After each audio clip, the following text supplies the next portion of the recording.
غد عربی زبان میں کہتے ہیں پست کرنے کو، نیچا کرنے کو، اور اپروپریٹ ٹرانسلیشن اردو میں بنے گی آنکھوں کو سنبھال کر رکھنا، آنکھوں کا مس یوز نہ کرنا، بد نگاہی سے بچنا. اور یہ بد نگاہی کی جتنی بھی شکلیں ہیں معاشرے کے اندر، چاہے وہ یوٹیوب کی ویڈیوز کی فارم میں ہو، یا وہ ٹی وی ڈراموں کی شکل میں ہو، یا فیس بک کی تصاویر کی شکل میں ہو، یا واٹس ایپ اور اسکائپ کے ذریعے بیہودہ فلموں کا ٹرانسفر ہونا ہو، اور یا پھر چوراہوں پر بہت بڑے بڑے بے حیائی پر مبنی بینرز ہوں موبائل کمپنیوں کے بیہودہ عورتوں کے. یہ جتنی بھی فارمز ہیں بے حیائی کی، یہ سب کی سب اسی کیٹیگری میں فال کریں گی. اور اس پہ میں ایک جملہ بولا کرتا ہوں، بلکہ میں کہتا ہوں یہ میرا گولڈن کوٹ ہے. کسی کو بے شک یہ برا لگے، لیکن یہ حقیقت ہے کہ بے حیائی کا جو فتنہ ہے، اس فتنے سے اس وقت امت جس طریقے سے گزر رہی ہے، اس فتنے کا ہزارواں کیا لاکھواں حصہ بھی صحابہ کو نہیں گزرنا پڑا. ان پر اور آزمائش آئی قتال کی شکل میں، وہ ہم سے بہت بڑی آزمائش آئی، لیکن ایز فار ایز بے حیائی از کنسرنڈ، صحابہ کرام علیہم رضوان کو بھی اس تکلیف اور اس فتنے اور اس آزمائش اور اس صبر و استقامت والے معاملے میں نہیں گزرنا پڑا بے حیائی کے کانٹیکسٹ میں جو آج امت کو گزرنا پڑ رہا ہے. اس وقت کیا صحابہ جو ہے وہ شہروں میں نکلتے ہوں گے تو اتنی بڑے بڑے بینرز لگے ہوئے ہوتے ہوں گے، یا اتنی بڑی بڑی سکرینیں، یا واٹس ایپ اور یوٹیوب اس کے ذریعے بیہودہ فلمیں، جو اس کا پازیٹیو یوز ہے میں اس کو بالکل اپریشیٹ کرتا ہوں، میں نیگیٹو یوز کی بات کر رہا ہوں. اس طرح کے فتنوں سے صحابہ کرام کو کب گزرنا پڑا؟ لہٰذا اس وقت سب سے زیادہ ضرورت ہی اسی فتنے کو ایڈریس کرنے کی ہے. جب بھی آپ دیکھیں یہ بے حیائی اتنا بڑا فتنہ ہے، جب بھی ہم پبلکلی ڈسکشن کرتے ہیں گناہ کے معاملے میں کہ جی گناہ سے بچیں، تو پہلا خیال ہی بے حیائی سے متعلق آتا ہے. جب بھی کوئی شخص کہتا ہے نا جی دعا کرے اللہ تعالیٰ مجھے بچا کے رکھے، تو وہ سارے کا سارا جو ہے اس کا سینٹر پوائنٹ جو ہے وہ بے حیائی ہوتی ہے. باقی تو ساری کی ساری چیزیں فروئی ہیں. اصل میں جو گناہ ہے وہ ہے ہی بے حیائی ہے. بلکہ آپ جس بھی گناہ کو ڈیپ ڈگ کرنا شروع کریں گے، الٹیمیٹلی اس کے اندر سے بے حیائی والا عنصر نکل آئے گا. اس لیے یہ بہت بڑا فتنہ ہے. اور یہ جتنے بھی ماڈرن فارمز ہیں واٹس ایپ کے ذریعے، اسکائپ کے ذریعے، اور اب تو یہ اگلے دن میں جیو پہ بھی دیکھ رہا تھا، ایک خبر چلی ہے، انٹرنیشنل میڈیا پہ بھی چلی ہے، کہ ایون آپ اپنے گھروں کے اگر ٹی وی بند بھی کر دینا، جن ٹی ویز کے اندر اور نئے جو موبائل آئے ہیں ان کے اندر کیمرے لگے ہوئے ہیں، تو وہ جو کیمرہ بنانے والی کمپنیاں ہیں یا ٹی وی بنانے والی کمپنیز ہیں، وہ آپ کی ویڈیو اتار سکتے ہیں بند حالت میں بھی. اور بڑا خطرناک معاملہ ہے. اسی لیے ہمارے جو ڈیفنس کے ادارے ہیں ان کے اندر انہوں نے ایسی جگہوں پہ میٹنگز ہی منع کر دی ہیں جہاں پر ٹی وی لگا ہو یا اس طریقے سے موبائل اس قسم کے لے کے جانا، وہ پرماننٹلی بین کر دیا گیا. اس طرح ٹیکنالوجی رائز کر چکی ہے. اس طرح کی یو ایس بیز آ گئی ہیں کہ اگر آپ کے کمپیوٹر میں صرف یو ایس بی لگا دی جائے، وہ آپ کو تو سڑک سے گری پڑی ملے گی اور آپ بڑے شوق سے کہیں چلو مفت آتا ہے. آپ اپنے کمپیوٹر میں لگا دیتے ہیں تو آپ کے کمپیوٹر کا سارا ڈیٹا جو ہے وہ انٹرنیٹ کے ذریعے ایکسیس کیا جا سکتا ہے. یہ بڑا خطرناک معاملہ ہے. یہ الیکٹرانک جو ہے وہ کس نہج پہ ترقی کر چکی ہے ہم سوچ بھی نہیں سکتے. اور یہ کوئی گپ شپ والا معاملہ نہیں ہے، حقیقت ہے. چونکہ میری اپنی انجینئرنگ کی فیلڈ ہے، میں اس کو سمجھتا ہوں کہ یہ اس طریقے تک چیزیں ہو سکتی ہیں. اور مجھے بھی لوگ وہ ای میلز کر کے پوچھ رہے ہوتے ہیں کہ جی ہم اسکائپ کے ذریعے جو ہے وہ وائف سے بات کرنا چاہ رہے ہیں. بھائی اسکائپ کے ذریعے بھی اگر بات کرنی ہے تو کوشش کریں کہ حجاب کا اہتمام کیا جائے، کیونکہ یہ ویڈیو صرف آپ تک نہیں رہتی ہیں. کل کو کوئی اس طریقے سے اس ویڈیو کو جو ہے وہ اٹھا کے تو نیٹ پہ چڑھا سکتا ہے، وہی کمپنیاں اٹھا کے چڑھا سکتی ہیں. تو یہ کوئی بھی نہ واٹس ایپ نہ فیس بک نہ باقی معاملات، اس میں کتنے سائبر کرائم والا ایشو ہو رہا ہے آج کل. اب پاکستان میں بھی قانون پاس ہو چکا ہے سائبر کرائم کے حوالے سے. بلکہ اگلے دن لاہور میں ایک نوجوان کو 2 سال کی سزا بھی ہوئی ہے. اس نے کسی عورت کی اس طریقے سے تصویر جو ہے وہ نیٹ کے اوپر اس کو اڈو فوٹو شاپ کے ذریعے چڑھا دی، تو اس نے کیس کیا تو اس کو سزا ہو گئی ہے. اور ناقابل ضمانت جرم ہے. پاکستان کے اب جو قانون پاس ہوا ہے نا، اس میں یہ ناقابل ضمانت جرم ہے اور جرمانہ الگ سے. تو یہ معاملات بڑے خطرناک ہیں، اس میں بڑی احتیاط کی ضرورت ہے. اور یہ سب کی سب چیزیں یہ خطوات الشیاطین ہیں، خطوات الشیطان ہیں، شیطان کے یہ راستے ہیں مختلف، یہ اس کے سمجھ لیں کہ جال ہیں. قرآن حکیم میں انہی کو اللہ تبارک و تعالیٰ نے کئی مقامات پر خطوات شیطان کہا ہے. انہی چیزوں کو جو بے حیائی کی طرف لے جانے والی چیزیں ہیں. اسی کانٹیکسٹ میں ہم سورۃ النور کی آیت نمبر 19 اور 20 بھی پچھلے دنوں میں کور کی تھی. میں یہاں پر ریپیٹ کرتا ہوں, اب آپ کو اس کی انٹینسٹی بھی فیل ہوگی. اعوذ باللہ من الشیطان الرجیم, بسم اللہ الرحمن الرحیم. یا ایھا الذین آمنوا, اے ایمان والو, لا تتبعوا خطوات الشیطان, مت پیروی کرو شیطان کے راستوں کی. یعنی شیطان کے راستے بے شمار ہے, صراط مستقیم ایک ہی ہے. یہ کہتے ہیں نا سارے راستے حق کے ہیں, حق کا راستہ ہمیشہ ایک ہی ہوتا ہے. جمع کا سیگا گمراہی کے لیے آتا ہے, نور سنگولر کا سیگا ہے ہدایت کے لیے, ظلمات جمع کا سیگا ہے گمراہیوں کے لیے, اندھیروں کے لیے. مت پیروی کرو شیطان کے راستوں کی. وَمَن يَتَّبِعْ خُطُوَاتِ الشَّيْطَانِ, تو جو کوئی بھی پیروی کرے گا, اتباع کرے گا شیطان کے راستوں کی, فَإِنَّهُ يَأْمُرُ بِالْفَحْشَاءِ وَالْمُنْكَرِ, تو بے شک شیطان تو اسے بے حیائی کا حکم دے گا اور گناہ کے کاموں کا. اب دیکھ لیں اللہ تعالیٰ نے بھی ٹاپ آف دا لسٹ جو چیز رکھی ہوئی ہے نا وہ بے حیائی ہے. یعنی گناہ کا ذکر آیا تو اس کو گناہ کے ذکر میں سے بھی الگ سے ذکر کیا بے حیائی کا, اور پہلے نمبر پر کہ شیطان تو تمہیں حکم دے گا بے حیائی کا اور منکر کا. منکر کہتے ہیں وہ چیز جس سے طبیعت خود بخود انکار کرتی ہے. جیسے ہر انسان کو وحی کی انٹروڈکشن سے پہلے بھی یہ بات پتا ہے کہ جھوٹ بولنا برا ہے, سچ بولنا اچھا ہے, کسی کے ساتھ زیادتی کرنا برا ہے, کسی کے ساتھ خیر خواہی کرنا اچھا ہے. یہ ہماری انسٹنکٹ میں ہے, ہماری جبلت کے اندر اچھائی ہے. منکر جس سے طبیعت انکار کرے خود, ہر وہ چیز جو ہے وہ گناہ کے زمرے میں چلی جاتی ہے. وَلَوْلَا فَضْلُ اللَّهِ عَلَيْكُمْ, اور اگر تم پر اللہ کا فضل نہ ہوتا, وَرَحْمَتُهُ, اور اللہ کی رحمت شامل حال نہ ہوتی, مَا زَكَا مِنْكُمْ مِنْ أَحَدٍ أَبَدًا, تو تم میں سے کوئی شخص ایک بھی ایسا نہ ہوتا کہ جو پاک ہو سکتا کبھی بھی. یہ اللہ تعالیٰ کا خاص فضل اور کرم ہے کہ اللہ تعالیٰ کسی کو محفوظ رکھے بے حیائی والے ایشو میں. وَلَكِنَّ اللَّهَ يُزَكِّي مَن يَشَاءُ, بلکہ اللہ تعالیٰ تو پاک کر دیتا ہے جسے چاہتا ہے. اس کے دونوں معنی ہو سکتے ہیں, یعنی جو پاک ہونا چاہے اسے پاک کر دیتا ہے. ایک معنی یہ بھی عربی لنگوسٹک میں بنے گا, اللہ تعالیٰ پاک کر دیتا ہے جو چاہے, من یشاء, جو چاہے کہ میں پاک ہونا چاہوں. اور دوسرا معنی یہ بنے گا کہ اللہ تعالیٰ پاک فرما دیتا ہے من یشاء, جسے وہ چاہتا ہے. دونوں معنی درست ہیں, کیونکہ سورۃ العنکبوت میں بھی آیا نا, والذین جاہدوا فینا لنہدینہم سبلنا, جو لوگ ہماری راہ میں کوشش کریں گے ہم ان کے لیے اپنی راہیں کھولیں گے. یہ ون وے ٹریفک نہیں ہے, جو اللہ کے لیے قربانی کرے گا اللہ بھی اس کو رسپانس کرے گا. الحمدللہ. واللہ سمیع علیم, اور اللہ تعالیٰ سننے والا اور علم والا ہے. ہر چیز اس کے علم میں ہے, ہر چیز وہ سن رہا ہے. اللہ تعالیٰ فرشتوں کا محتاج نہیں ہے کسی کے گناہوں کا یا نیکیوں کا حساب رکھنے کے لیے. یہ تو صرف ہماری تسلی والے معاملات ہیں جو فرشتے اٹیچ ہیں. تو پہلی حدیث صحیح بخاری اور صحیح مسلم کی متفق علیہ حدیث, مشکات میں اس کا نمبر ہے 86, کہ آپ صلی اللہ علیہ وسلم نے فرمایا, آنکھ کا زنا دیکھنا ہے, زبان کا زنا بولنا ہے, ہاتھ کا زنا پکڑنا ہے, ٹانگ کا زنا چل کر جانا ہے, اور نفس تمنا کرتا ہے اور شرمگاہ اس کی تصدیق کر دیتی ہے. یعنی یہ سارے کے سارے اعضاء جو ہیں وہ اس بے حیائی کے اندر انوالو ہوتے ہیں. الٹیمیٹلی سٹارٹ جو ہے وہ آنکھ سے ہوتا ہے, اس لیے آنکھ کا ذکر پہلے کیا, زبان, ہاتھ, ٹانگ اور دل کا ذکر بعد میں کیا. دوسری حدیث صحیح مسلم میں ہے, مشکات میں اس کا نمبر ہے 3104.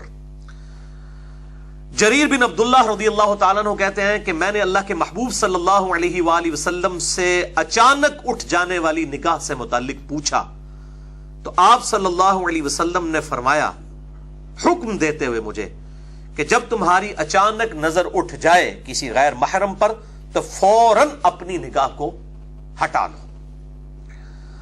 اور اسی میں وہ بات کہی جاتی ہے نا کہ پہلی نظر معاف ہے. پہلی نظر کا ہاتھ نہیں چھڑ کے آنا نا, پہلی نظر سے مراد ہے کہ آپ کو پہلی دفعہ پتہ چل گیا, اس کے لیے دیکھنا شرط نہیں ہے, بلکہ اگر کسی کو اندازہ بھی ہو گیا کہ سامنے سے عورتیں آ رہی ہیں اس کی پہلی نظر ہو جائے گی. اور اس حوالے سے ایک ضعیف روایت بھی ہے ترمذی اور ابو داؤد میں, مشکات میں 3110 نمبر, لیکن وہ اس کو سپورٹیو ہے کہ آپ صلی اللہ علیہ وسلم نے فرمایا کہ پہلی بار دیکھنا معاف ہے اور دوسری دفعہ دیکھنے کا تمہیں حق نہیں. لیکن چونکہ مسلم شریف کی حدیث اسے سپورٹ کر رہی ہے، میں اس لیے بیان کر رہا ہوں. اسی طریقے سے مسند احمد میں ایک حدیث ہے، وہ بھی ضعیف ہے ویسے، مشکات میں اس کا نمبر ہے 3124، کہ آپ صلی اللہ علیہ وسلم نے فرمایا جو شخص کسی عورت کے حسن و جمال سے متاثر ہو دیکھنے کے بعد اور فوراً وہ اپنی نگاہ کو ہٹا لے تو اللہ تعالیٰ اسے عبادت میں سرور عطا فرمائے گا جس کی لذت وہ محسوس کرے گا. تو یہ روایت تو ضعیف ہے لیکن یہ بات حقیقت ہے کہ جو شخص جتنا پاکیزہ رہے گا اتنی اس کے لیے لذت ہوگی. ورنہ تو ظاہر ہے وہ جو جتنا بے حیائی میں مبتلا ہوگا وہ نماز پڑھنے چلا بھی جائے گا تو وہاں بھی اس کو خیالات ہی آتے رہیں گے. جو پنجابی کہا جاتا ہے جڑے تھے پیڑے لاہور بھی پیڑے اور کعبے بھی جا کے پیڑے، ٹھیک ہے نا. اور خانہ کعبہ میں تو اس حوالے سے بڑی آزمائش ہوتی ہے، وہاں پہ تو مطلب چونکہ عورتوں کا چہرہ کھلا ہوتا ہے. اور صحیح بخاری میں حدیث ہے کہ آپ صلی اللہ علیہ وسلم نے حکم دیا ہے کہ احرام کی حالت میں عورتیں چہرہ کھلا رکھیں گی. یہ حدیث بھی ہمیں سپورٹ کرتی ہے کہ احرام کے علاوہ پھر عورتوں کو چہرہ کھلا رکھنے کی اجازت نہیں ہے، اور احرام کی حالت میں کھلا رکھیں گی وہ آزمائش ہے. وہاں پہ پھر آپ نے نگاہوں سے حفاظت کرنی ہے. وہاں پہ اختلاط بھی ہوتا ہے، مرد و عورت اکٹھا طواف بھی کرتے ہیں، تو وہ ایک آزمائش والا معاملہ ہے، اس کو حکم عام نہیں لیا جا سکتا. میں انشاءاللہ اگلی دفعہ اس کے اوپر ڈسکشن بھی کروں گا انشاءاللہ تعالی. تو تیسری حدیث اسی کانٹیکسٹ میں صحیح مسلم میں ہے،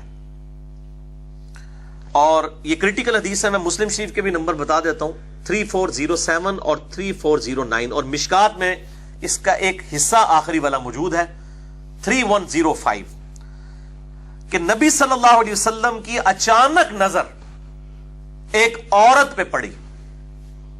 یہ صحیح مسلم پڑھ رہا ہوں، کوئی سٹوری بک نہیں ہے. آپ صلی اللہ علیہ وسلم فوراً اپنے گھر گئے، اپنی بیوی زینب کے ساتھ ازدواجی تعلق قائم کیا. اس کے بعد آپ صلی اللہ علیہ وسلم گھر سے باہر نکلے. آپ صلی اللہ علیہ وسلم نے اپنے اصحاب کو وہاں پر مخاطب کر کے خطبہ دیا، اور آپ صلی اللہ علیہ وآلہ وسلم نے ارشاد فرمایا کہ بے شک عورت شیطان کی شکل میں سامنے آتی ہے. یعنی یہ شیطان عورت کو مس یوز کرتا ہے. اس عورت بیچاری کا کوئی قصور نہیں ہے اگر وہ اس طریقے سے سامنے سے گزر رہی ہے، اگر وہ پردے کا اہتمام کرتی ہے. شیطان یعنی کہ انسان کو ابھارتا ہے اس طرح کے معاملے. لوگ تو مطلب بدنگاہی کا جو شکار ہے وہ پردے والی عورتوں کو بھی نہیں چھوڑتے، ان کو بھی دیکھتے ہیں، بلکہ فرض سمجھتے ہیں. اور کیا داڑھی والے کیا بغیر داڑھی والے. تو پہلی نظر ہی جو ہے نا وہ معاف کروانے کے چکر میں جو ہے نا وہ گھسیٹتے. بے شک عورت شیطان کی شکل میں سامنے آتی ہے اور مڑتی ہے، یعنی اس کے انداز ایسے ہوتے ہیں کہ تم اس کی طرف اٹریکٹ ہو. جب تمہیں کوئی عورت بھلی لگے اور تمہارے دل میں اتر جائے تو فوراً اپنی بیوی سے جا کر ازدواجی تعلق قائم کرو. یہ تعلق اس خیال کو تمہارے دل سے دور کر دے گا جو اس عورت کے سبب آ گیا، اور یہی ذریعہ ہے کہ تم اس عورت کے خیال سے جان چھڑا سکتے. یہ ہے وہ پوری حدیث، اور یہ آپ صلی اللہ علیہ وآلہ وسلم کے ساتھ فزیکلی یہ مسئلہ ہوا ہے. ظاہر ہے کہ انبیاء کو جو معصوم کہا گیا ہے نا وہ ان معنوں میں نہیں ہے کہ ان میں گناہ کی حصی کوئی نہیں ہے. اگر گناہ کی حص نہ ہو تو انبیاء کا معصوم ہونا ان کی کوئی نیک نامی تو نہ ہوئی.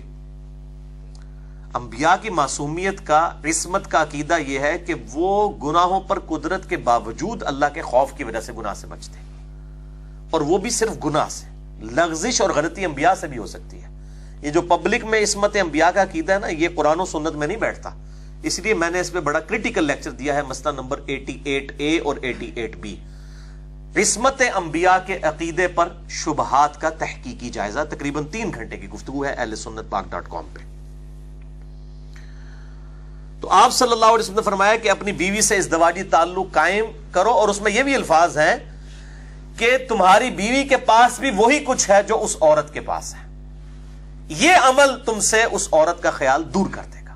بڑے کرٹیکل الفاظ ہیں، اور یہ اس عمل کے اوپر تو بشارت بھی ہے. صحیح مسلم میں حدیث ہے انٹرنیشنل نمبر کے مطابق 2329، اور مشکات میں بھی موجود ہے 1898، کہ آپ صلی اللہ علیہ وسلم نے فرمایا کہ سبحان اللہ کہنا بھی صدقہ ہے، الحمدللہ کہنا بھی صدقہ ہے، اللہ اکبر کہنا بھی صدقہ ہے، لا الہ الا اللہ بھی کہنا صدقہ ہے، یعنی یہ سارے نیکیوں کے کام ہیں۔ حتیٰ کہ تمہارا اپنی بیویوں کے ساتھ ازدواجی تعلق قائم کرنا بھی صدقہ ہے، اس پہ بھی ثواب ملے گا۔ صحابہ کرام نے پوچھا یا رسول اللہ صلی اللہ علیہ وآلہ وسلم، کیا جب ہم لوگ اپنی بیویوں سے ازدواجی تعلق قائم کرتے ہیں تو اس میں بھی ہمیں ثواب ملے گا؟ تو آپ صلی اللہ علیہ وسلم نے فرمایا کہ مجھے بتاؤ، اگر تم یہی خواہش کسی ایسی عورت سے پورا کرو کہ جو تمہارے لیے حلال نہیں ہے تو کیا تمہیں گناہ ملے گا؟ صحابہ نے کہا یا رسول اللہ ملے گا۔ تو آپ صلی اللہ علیہ وسلم نے فرمایا پھر تمہیں اپنی بیوی سے ازدواجی تعلق قائم کرنے پر ثواب بھی ملے گا۔ سبحان اللہ، یہ ہے نظریہ دین کا۔ تو چوپڑیاں نالے دو ٹھیک ہے جی، یہ وہ چیز ہے، تو ثواب بھی ملے گا الحمدللہ۔ چوتھی حدیث بھی بخاری اور مسلم کی متفق علیہ حدیث ہے، مشکات میں ہے 3085، کہ آپ صلی اللہ علیہ وسلم نے فرمایا کہ میں اپنے بعد تم مردوں کے لیے سب سے بڑا فتنہ اگر کسی چیز کو شمار کرتا ہوں تو وہ عورتیں ہیں۔ اچھا، یہ ویسے پرٹیکولر تو اس اعتبار سے ہے کہ خامدوں کو کہا گیا کہ اپنی بیویوں کے حقوق کا خیال رکھیں، یہ فتنہ ہے، آزمائش ہے، لیکن تعویل عام میں یہ اس معاملے میں بھی آتا ہے کہ عورتوں کا فتنہ مراد یہ کہ عورتوں کی طرف جو مردوں کا رجحان ہے وہ اللہ تعالیٰ نے بہت بڑی آزمائش بنائی ہے، اور بعض اوقات شادی شدہ لوگ جو ہیں ان کے لیے زیادہ بڑی آزمائش بن جاتی ہے۔ پانچویں حدیث صحیح مسلم سے، مشکات میں اس کا نمبر ہے 3086، آپ صلی اللہ علیہ وسلم نے فرمایا کہ دنیا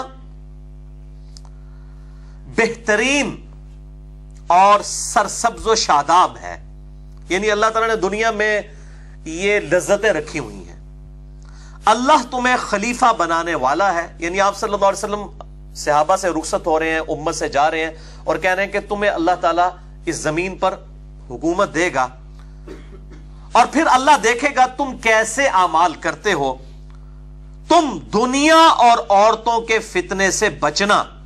دو چیزیں فرمائی، دنیا کی محبت، دنیا کے مال کی محبت، دنیا کے عہدے کی محبت، اور عورتوں کا فتنہ، کیونکہ بنی اسرائیل میں پہلا فتنہ عورتوں کی وجہ سے ہوا تھا۔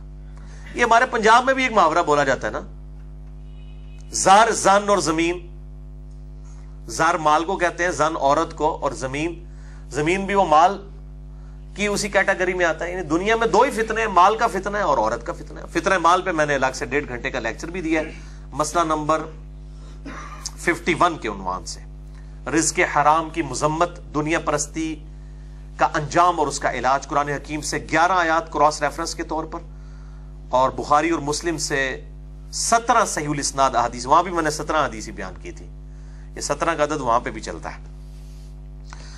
چھٹی حدیث بھی بخاری اور مسلم کی متفق علیہ حدیث ہے، اور مشکات میں اس کا نمبر ہے 3515، کہ ایک آدمی نے نبی صلی اللہ علیہ وسلم کے گھر میں سوراخ سے جھانکا کہ چیک کرا کہ اندر ہے کہ نہیں، سوراخ سے جھانکا۔ آپ صلی اللہ علیہ وآلہ وسلم اپنے مبارک بالوں میں کھجلی کر رہے تھے، اور صحابہ کہتے ہیں آپ کے ہاتھوں میں لکڑی یا لوہے کی کوئی سلائی تھی جس کے ذریعے آپ صلی اللہ علیہ وسلم کھجلی کر رہے تھے۔ ظاہر ہے گھنے بال تھے اور کھجلی کے لیے اس طرح کی چیز کی ضرورت پڑ جاتی ہے، نیچرل پروسیس ہے۔ آپ صلی اللہ علیہ وسلم کو جب یہ بات پتہ چلی نا کہ یہ، اس نے آگے بتایا ہوگا کہ بھئی میں جھانک رہا تھا اس طریقے سے، میں نے چیک کیا تو میں اس لیے آپ اجازت لے کے اندر آئے ہوں، تو آپ صلی اللہ علیہ وآلہ وسلم نے فرمایا اگر میں تمہیں پہلے دیکھ لیتا کہ تم میرے گھر میں جھانک رہے ہو تو یہ لوہے اور لکڑی کی جو سلاخ ہے میں تمہاری آنکھوں میں چھپو کر تمہاری آنکھیں ختم کر دیتا۔ اور پھر آپ صلی اللہ علیہ وسلم نے فرمایا کہ دیکھنے کی وجہ ہی سے تو اجازت لینا مقرر کیا گیا ہے۔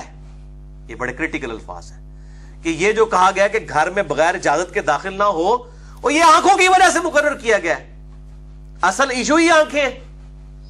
اسی کانٹیکسٹ میں بخاری اور مسلم میں ایک اور حدیث بھی ہے، مشکات میں اس کا نمبر ہے 3514، کہ آپ صلی اللہ علیہ وسلم نے فرمایا اگر کوئی شخص بلا اجازت تمہارے گھر میں جھانکے اور تم پتھر یا کنکر مار کے اس کی آنکھ پھوڑ دو تو تم پر کوئی گناہ نہیں ہے، قانوناً اس کے اوپر کوئی گرفت نہیں ہے اگر کسی کی آنکھ نکال دی جائے اس طریقے سے۔ کیونکہ بلا اجازت تو نہیں ہو سکتا. اجازت ہوگا ظاہر ہے عورتوں کو پھر پردے پہ کر لیا جائے گا, پھر تو گھر میں آنے کی اجازت ہے, لیکن بغیر اجازت کے کوئی دیکھتا ہے جھانکتا ہے یہ چیز منع ہے. 7ویں حدیث صحیح مسلم میں ہے, مشکات میں 3100 اس کا نمبر ہے. آپ صلی اللہ علیہ وسلم نے فرمایا کہ آدمی کوئی بھی مرد کسی دوسرے مرد کی شرمگاہ کو نہ دیکھے, نہ عورت کسی عورت کی شرمگاہ کو دیکھے. اجنبی میاں بیوی والا معاملہ تو الگ سے ہے, میں نے مسئلہ نمبر 155 میں یہ چیز بتائی ہے. اور نہ کوئی مرد کسی دوسرے مرد کے ساتھ ایک کپڑے میں سوئے, اور نہ کوئی عورت کسی عورت کے ساتھ ایک کپڑے میں سوئے. تو اس سے یہ بات پتہ چل گئی کہ اب مرد کا بھی مرد کو دیکھنا, اس کے سطر کو دیکھنا حرام ہے. اور ران بھی جو ہے نا وہ سطر میں آتی ہے, لہذا یہ فٹ بال کے میچ تو فارغ ہو جائیں گے, فٹ بال اور ہاکی کے, پیچھے کرکٹ ہی بچے گی.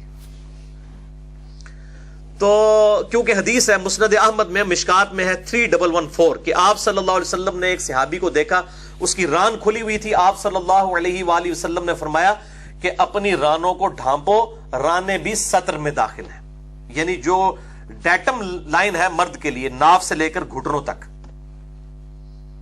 جو سطر ہے, اور عورت کے لیے چہرے کو اور یہ 2 ہاتھ اور 2 پاؤں کو چھوڑ کے باقی سطر ہے. یہ سطر کی بات ہو رہی ہے. حجاب ایک الگ چیز ہے. یہ سطر ہے جس کے ساتھ وہ باقی لوگوں کے سامنے جو اس کے محرم رشتہ دار ہیں وہ آ سکتی ہے, لیکن جو غیر محرم ہے ان کے ساتھ پھر ایڈیشنل ہے, سطر کے ساتھ حجاب والا معاملہ بھی ہوگا. تو یہ سطر اور حجاب یہ 2 الگ سے ٹرمز ہیں, میں انشاءاللہ اگلی دفعہ اسے ڈسکس کروں گا. تو آپ صلی اللہ علیہ وسلم نے رانوں کو بھی فرمایا کہ یہ بھی سطر میں داخل ہے. 8ویں حدیث بھی بخاری اور مسلم, یہ دیکھ لیں ساری حدیث صحیح بخاری صحیح مسلم سے, اکثر متفق علیہ ہیں, کچھ ایبسولوٹ بخاری مسلم کی ہیں. مشکات میں 3099 بخاری اور مسلم دونوں میں موجود ہے. آپ صلی اللہ علیہ وسلم نے فرمایا کہ کوئی عورت کسی دوسری عورت کے ساتھ اپنا جسم ٹچ نہ کرے, اور نہ اس کے ساتھ اس طرح کا تعلق رکھے کہ پھر وہ اپنے خاوند کو اس عورت کے خد و خال بتانا شروع کرے, گویا کہ اس کا خاوند اس عورت کو دیکھ رہا ہو. یہ بعض عورتوں کی عادت بھی ہوتی ہے, وہ جی فلانی آئی سی وہ بڑی سونی ہے جی. اس طرح کی گفتگو کرنے سے یعنی بیویوں کو منع کیا گیا وہ اپنے خاوندوں کے سامنے کسی بھی عورت کی خوبصورتی کا ذکر نہ کریں کہ وہ اسے دیکھ رہا ہو. اب مجھے بتائیں, یہ تصور میں دیکھنا ہے نا, اس کو نبی صلی اللہ علیہ وسلم نے منع کیا ہے, تو ڈائریکٹ دیکھنا کیا ہوگا؟ ابھی تک ان مولویوں کو سمجھ نہیں آ رہی, جو آزاد خیال مولوی ہیں, غامدی صاحب جیسے یا ڈاکٹر ذاکر نائک اور شیخ البانی جیسے لوگ, کہ چہرے کا پردہ ہے یا نہیں ہے. بھائی جو تصور میں کہا جا رہا ہے کہ نہ دیکھے, تو فزیکلی دکھایا جائے گا. تو یہ اسلام کے مزاج کو سمجھا جائے, اسلام کس مزاج کے اوپر چل رہا ہے. تو یہ بڑی اہم حدیث تھی کہ آپ صلی اللہ علیہ وسلم نے اس تصور سے بھی منع فرما دیا. 9ویں حدیث بھی بخاری اور مسلم کی متفق علیہ حدیث ہے, مشکات میں ہے 3121. اب یہ آپ صلی اللہ علیہ وسلم کے گھر کی مثال ہے, بہت اہم مثال ہے. ام سلمہ رضی اللہ تعالی عنہا امہات المومنین میں سے, حضور کی بیوی. آپ صلی اللہ علیہ وسلم ام سلمہ کو ملنے آئے اپنی بیوی کے پاس. وہاں پر ام سلمہ کا بھائی بھی بیٹھا ہوا تھا, وہاں پر ایک ہیجڑا بھی بیٹھا ہوا تھا, مخنث جسے ہم کہتے ہیں اردو میں. عربی کا لفظ ہے مخنث, یہ عربی کا لفظ ہے ہیجڑا. اب ہیجڑے کا تو مسئلہ ہی ڈیفرنٹ ہے, ظاہر ہے وہ نہ مردوں میں نہ عورتوں میں, بلکہ جو اوریجنل مخنث ہیں ان میں تو سیکس والی حص بھی نہیں ہوتی ہے. یہ آج کل تو جعلی بنے ہوئے نا, آپریشن کروا کے, یا یہ جو ایک ذریعہ معاش بنانے کے لیے. ادروائز جو اوریجنل ہجڑے ہیں نا ان میں یہ سیکس والی حص ہی نہیں اللہ نے رکھی ہوئی ہے, ان کے لیے کوئی اٹریکشن نہیں ہوتی ہے. تو ہجڑا بیٹھا ہوا تھا ام سلمہ کے پاس, بخاری مسلم دونوں میں موجود, مشکات میں 3121. اور ام سلمہ کا بھائی بیٹھا تھا, اور نبی صلی اللہ علیہ وسلم بھی بیٹھے ہوئے ہیں. اس ہجڑے کی اور مخنث کی گفتگو سنے, اس نے نبی صلی اللہ علیہ وسلم کا بھی کوئی لحاظ نہیں کیا. اس نے ام سلمہ کے بھائی کو نبی صلی اللہ علیہ وسلم کے سالے سے کہا کہ اگر اللہ تعالیٰ نے طائف کی فتح مسلمانوں کو نصیب کی نا, تو میں تمہیں وہاں ایک لڑکی دکھاؤں گا. وہ ہجڑا کہتا ہے نبی صلی اللہ علیہ وسلم کے سالے کو, نبی صلی اللہ علیہ وسلم بیٹھے ہوئے ہیں, آپ کی بیوی ام سلمہ بیٹھی ہوئی ہے, سالہ بیٹھا ہوا ہے. تو وہ اس کو کہتا ہے ہجڑا کہ میں تمہیں غیلان ایک علاقہ ہے, وہ اسی کا کوئی محلہ ہے طائف کا, اور وہاں پر ایک لڑکی دکھاؤں گا اور اللہ تعالیٰ کو بیچ میں شامل کیا. اللہ تعالیٰ نے اگر فتح کی تو یہ دکھاؤں گا میں تمہیں. جب وہ لڑکی آتی ہے تو اس کے پیٹ پہ 4 بال پڑتے ہیں اور جب مڑ کے جاتی ہے تو 8 بال پڑتے ہیں. اصل میں عربی جو ہے نا موٹی عورتوں کو بڑا پسند کرتے تھے. آج کل تو معاملہ الٹ ہو گیا نا, سمارٹ والا چکر آ گیا نا. عربی تو خیر آج کل بھی کرتے ہوں گے, خود بھی بڑے موٹے ہوتے ہیں, ظاہر ہے ان کو اب کام ہی کوئی نہیں ہے, کھانا پینا اور بس کبھی عمرہ کر لیا اور یہ اس طریقے سے گاڑیاں سب کچھ ان کے لیے تو فکر معاش نہیں ہے. یہ تو ہمارے لوگوں کے مسئلے ہیں نا, اکثریت کا تو یہی حال ہے. تو کھانا پینا عورتیں یہی ان کا معاملہ ہے. تو موٹی عورتوں کو پسند کرتے تھے. تو وہ اب وہ جو ہجڑا ہے وہ نبی صلی اللہ علیہ وسلم کے سامنے, آپ کی بیوی کے سامنے, آپ کے سالے کو صلی اللہ علیہ وآلہ وسلم رضی اللہ عنہم اجمعین, وہ یہ بات کہہ رہے ہیں. تو آپ صلی اللہ علیہ وسلم غصے میں آئے اور آپ نے منع فرما دیا ام سلمہ کو, آندہ سے تم عورتوں کے پاس کوئی ہجڑا بھی نہ آیا کرے. حالانکہ دیکھیں وہ سیکس فری ہے, لیکن اس طرح کے ہجڑے کو بھی آنے سے منع کیا گیا. اسی میں امپلائڈ ہے کہ جو باپردہ عورتیں ہیں, پردہ نشین عورتیں ہیں, ان کے پاس بازاری عورتوں کو بھی نہیں آنا چاہیے. یہ بات میری یاد رکھیں. جو بازاری عورتیں ہیں, فحش عورتیں ہیں, جو گلی گلی محلہ محلہ پھرتی ہیں اور ان کی خبریں لاتی ہیں, ایسی عورتوں سے بھی جو با حیا عورتیں ہیں ان کو پردہ کرنا چاہیے. یہ مردوں کی ہی مانند ہے, انہی ہجڑوں کی طرح ہے جو ایک گھر کی خبر دوسری تک پہنچاتی ہیں. آپ صلی اللہ علیہ وسلم نے فرمایا آندہ سے کوئی اس طریقے سے نہ آئے. 10ویں حدیث جامعہ ترمذی اور مسند احمد میں ہے, مشکات میں 3118 ہے کہ آپ صلی اللہ علیہ وسلم نے فرمایا جب بھی کوئی مرد و عورت, اجنبی مرد و عورت کسی جگہ پر ہوں الگ سے, تو تیسرا شیطان ان میں ہوتا ہے. بولے اعوذ باللہ تعالی. اور اسی کا ایک طریق سنن نسائی الکبریٰ میں ہے, مشکات میں بھی میں نے ڈھونڈ لیا ہے, 6012 نمبر حدیث, کہ آپ صلی اللہ علیہ وآلہ وسلم نے فرمایا کوئی شخص بھی کسی اجنبی عورت کے ساتھ خلوت نہ کرے ورنہ تیسرا شیطان ہوگا, اور جس شخص کو اس کی نیکی خوش کر دے اور اس کی برائی پریشان کر دے تو وہ مؤمن ہے. یعنی اس کی بھی نیچر پرورٹڈ نہیں ہوئی ہے, اگر گناہ اس کے دل میں کھٹک رہا ہے اور اچھائی کرنے سے اسے خوشی ملتی ہے. تو یہ آپ ذرا اسلام کا مزاج سمجھیں کہ مرد و عورت الگ نہیں اس طریقے سے ہو سکتے. بہت کریٹیکل ایشو ہے. اور اس اعتبار سے جو جاوید احمد غامدی صاحب, میں بڑی عزت کرتا ہوں ان کی, کئی معاملات میں اپنا استاد سمجھتا ہوں ان کو, لیکن بعض اوقات وہ اتنی عجیب و غریب قسم کی باتیں کر جاتے ہیں اور اتنی آزاد خیالی والی کہ نوجوان نسل کا قبلہ خراب کر دیتی ہوں باتیں. ان کا کلپ بھی چڑھا ہوا تھا کہ مرد و عورت آپس میں شیک ہینڈ بھی کر سکتے ہیں. اب اندازہ کریں, یہاں پہ تو کہا جا رہا ہے کہ علادہ نہ ہو, تو ٹچ کرنے والا معاملہ, پھر ان کا بھی خیر ایسا اس طرح قصور نہیں ہے کیونکہ فقہ حنفی کی ان کی پھر مریدین نے اور ان کے چاہنے والوں نے اور ان کے شاگردوں نے فقہ حنفی کی بھی اس طرح کی باتیں نکال کے بتا دی ہیں. اب تو چاہیے نا جو غامدی صاحب غلط کہہ رہے ہیں وہ اپنے بزرگ بابوں کو بھی فقہ حنفی کے غلط کہیں کہ جنہوں نے اس قسم کے مسائل لکھے ہوئے ہیں. ہم تو دونوں کو غلط سمجھتے ہیں. اور اس کانٹیکسٹ میں ایک بڑی رکت انگیز حدیث ہے, سنن طبرانی میں صحیح سند کے ساتھ, انٹرنیشنل نمبر کے مطابق 486 نمبر ہے, جز 20 اور صفحہ 212 پر, کہ آپ صلی اللہ علیہ وسلم نے فرمایا کوئی شخص کسی غیر محرم عورت کو ہاتھ لگائے, یہ اس سے بدتر ہے کہ اس کے سر میں لوہے کی کیل ٹھونک دی جائے. یعنی لوہے کی کیل کسی کے سر میں ٹھونک دی جائے, اس کی وہ تکلیف نہیں ہے جو اس چیز کا عذاب ہونے والا ہے کہ کوئی شخص کسی عورت کو, غیر محرم عورت کو ہاتھ لگائے. مسند احمد میں حدیث موجود ہے, عائشہ رضی اللہ تعالیٰ عنہ کہتی ہیں نبی صلی اللہ علیہ وسلم نے کبھی بھی کسی غیر محرم عورت کو ہاتھ نہیں لگایا, بیعت کے لیے بھی, نیور. اور آج کل آپ پیر اور مریدنیاں ان کی, اور پھر وہ دیکھیں ہاتھ پھیر رہے ہوتے ہیں, بلکہ اب تو پتہ نہیں یوٹیوب پہ کیا کیا ویڈیو ہیں, اب تو پتہ نہیں وہ معانکہ اور کہاں تک باتیں پہنچ چکی ہوئی ہیں, اور میڈیا نے یہ سارے ان کے چٹے بٹے کھول دیے, اور لوگ بڑے وہ کہہ رہے تھے نہیں یہ جعلی پیر ہے, اصلی پیر اس طرح کے نہیں ہوتے. دیکھو بھائی, پیری مریدی کا جو سسٹم ہے وہ پورے کا پورا ہی فراڈ ہے. جعلی اور اصلی والی کون سی بات ہوئی؟ ایک چیز ہے ہی غلط ہے, وہ جعلی, یہ وہی بات ہے اچھی بدعت اور بری بدعت. تو میرے بھائی جڑا کٹو گے وہی لال ہے, جو کھل جاتا ہے اس کا پتہ چل جاتا ہے. جس کا عورتوں کے ساتھ انٹریکشن اس طرح کا ہوتا ہے وہ معاملات ادھر تک پھر چلے جاتے ہیں. بولے اعوذ باللہ تعالی. تو یہ اسلام کا مزاج سمجھے.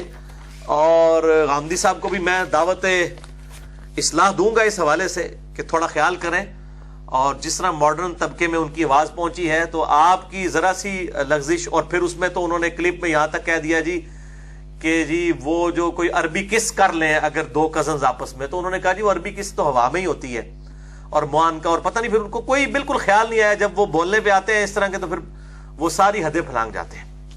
تو میں غامدی صاحب کی عزت بھی کرتا ہوں، لیکن اس طرح کے معاملات کے اندر ہمیں سخت ان سے اختلاف ہے، چاہے غامدی صاحب ہوں، چاہے ڈاکٹر ذاکر نائک ہوں، چاہے شیخ البانی ہوں، چہرے کے پردے کے ایشو کے معاملے میں ہم سب سے اختلاف رائے رکھتے ہیں اور ان کو دعوت اصلاح دیتے ہیں اس حوالے سے۔ اور میں نے بڑی ڈیٹیل سے تقریباً 30-35 منٹ میں اس حوالے سے ایک بخاری اور مسلم کی حدیث کا غلط فہم لیا جاتا تھا، اس کے اوپر میں نے الگ سے ایک لیکچر بھی ریکارڈ کروایا تھا، مسئلہ نمبر 106، کالجز اور یونیورسٹیز کے اسٹوڈنٹس بوائز اور گرلز کی ڈیٹس پہ ملاقاتیں اور پردے سے متعلق احکام و مسائل، اور یہ ویلنٹائن ڈے کے اوپر بھی اس طرح کے معاملات ہوتے ہیں۔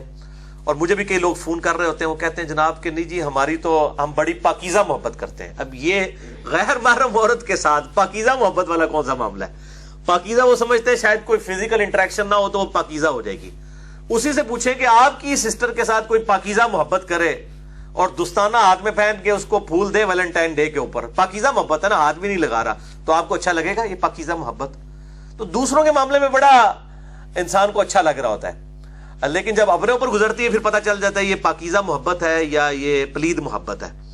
اسلام میں جو جامعہ ترمذی میں واضح حدیث ہے، میں اگلی دفعہ بتا بھی دوں گا کہ آپ صلی اللہ علیہ وسلم نے فرمایا کہ محبت جو ہے وہ میاں بیوی کی ہے، کوئی دو محبت کرنے والے میاں بیوی سے بڑھ کر کوئی بھی محبت کرنے والا یہ رشتہ ایگزسٹ نہیں کر سکتا جو as far as sex is concern. وہ انشاءاللہ میں اگلی دفعہ ان احادیث کو ڈھونڈ کے میں بھی تیار کر رہا ہوں، انشاءاللہ یہ ساری احادیث انشاءاللہ میں ڈسکس کروں گا۔